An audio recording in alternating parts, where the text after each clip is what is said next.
la discográfica nos dijo, y el manager, chicos, ¿estáis preparando algo para otro disco más? ¿Para que la máquina no pare? No, el año que viene descansamos. Eso fue poco después del Sevilla 92. Claro, del festival aquel que ya estábamos hasta las narices, tío. Estamos cansados, porque también la gente descubre otras cosas, te presta menos atención que siempre. Cada década va cambiando todo. Entonces ahí decidimos parar. No parar, sino no grabar.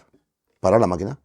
Claro, el manager y la discográfica, ¿no vais a grabar un disco nuevo? No, no. Ellos que se nos para la máquina, que nos da la Claro, pasta. Y tú, claro, tío, claro, pero chicos, pensamos en nosotros. tenemos que frenar Claro, un claro. poco. Entonces paramos y cada uno nos dedicamos a lo que en ese momento queríamos hacer.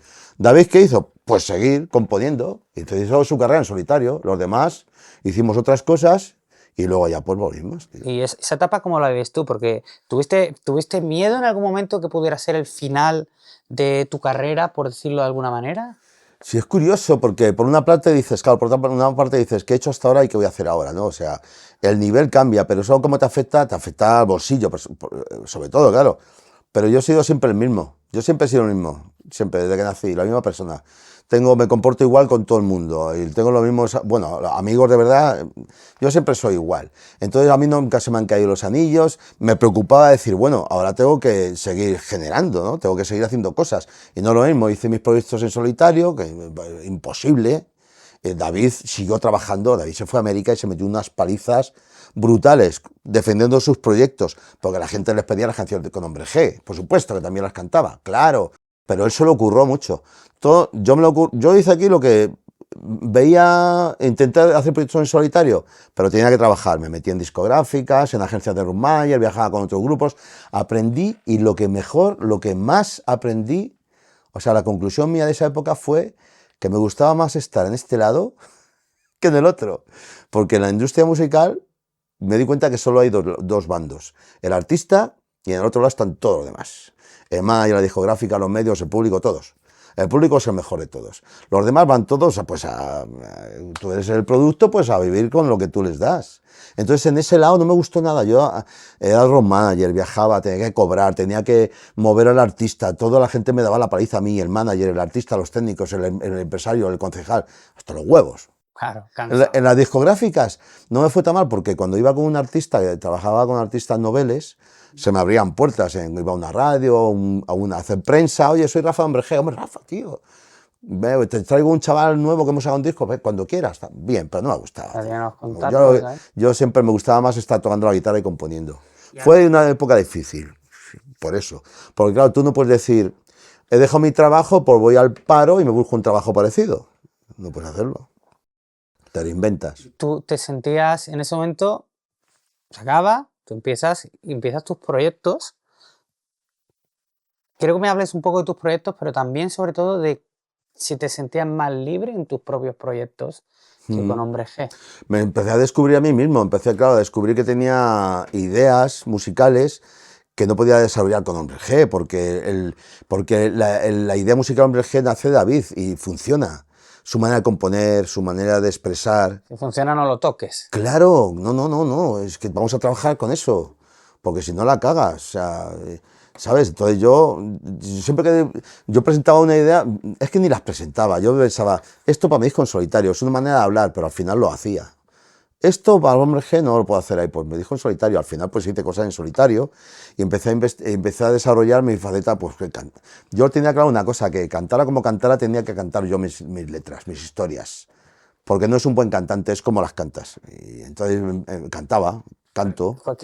Cuéntame de eso, me interesa tu etapa en solitario, me interesa. Sí, en esa época hice varios grupos, empecé con mi hermano, que es un gran bajista, y con más gente empecé a componer temas míos. Qué bonito eso, ¿eh? Sí, joder, tío. Mi hermano es muy buen bajista, es un bajista brutal.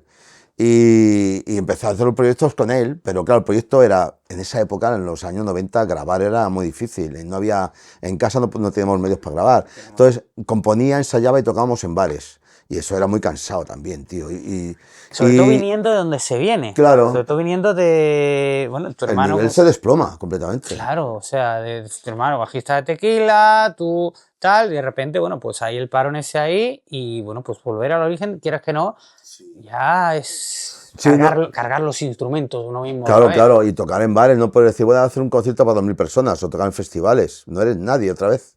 en ese sentido. O sea, lo que has sido solo sirve allí, aquí no, ¿sabes? Aquí no vale, o sea, sí, eres el guitarrista de Hombres G, Rafa, muy conocido, de la hostia, pero público de Hombres G tienes que buscarte otra vez ciudad por ciudad, pues sobre todo porque no grabé ningún disco, era muy difícil. Y además era David lo que la gente quería, porque además Claro, es el tipo. claro, entonces, pero todo partía de eso, de componer, ensayar, formar una banda, y también la banda te pide, oye, que cuando tocamos, que si hago el proyecto contigo es para ganar pasta también, ¿sabes?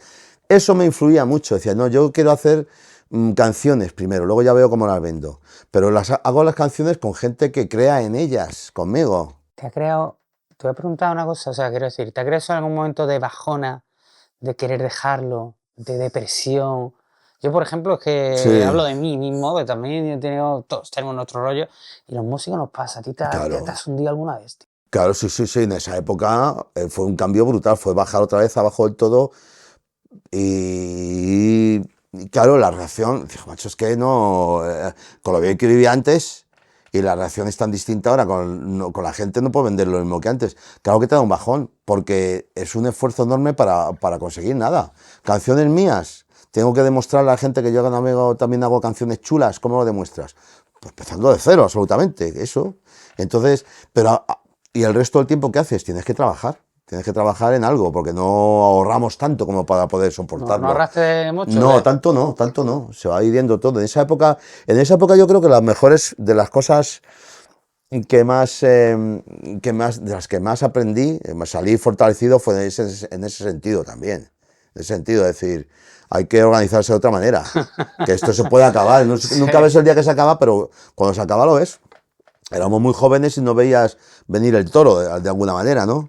Y claro que fue una época dura de bajón porque decías, esto no funciona, por muchas canciones que haga chulas, esto ya no, es muy difícil, tío. Pero al fin y al cabo tus canciones son... Pero no me vendí, ¿verdad? O sea, trabajaba en cosas que al final estaban más o menos a gusto, pero seguía empeñado en hacer canciones.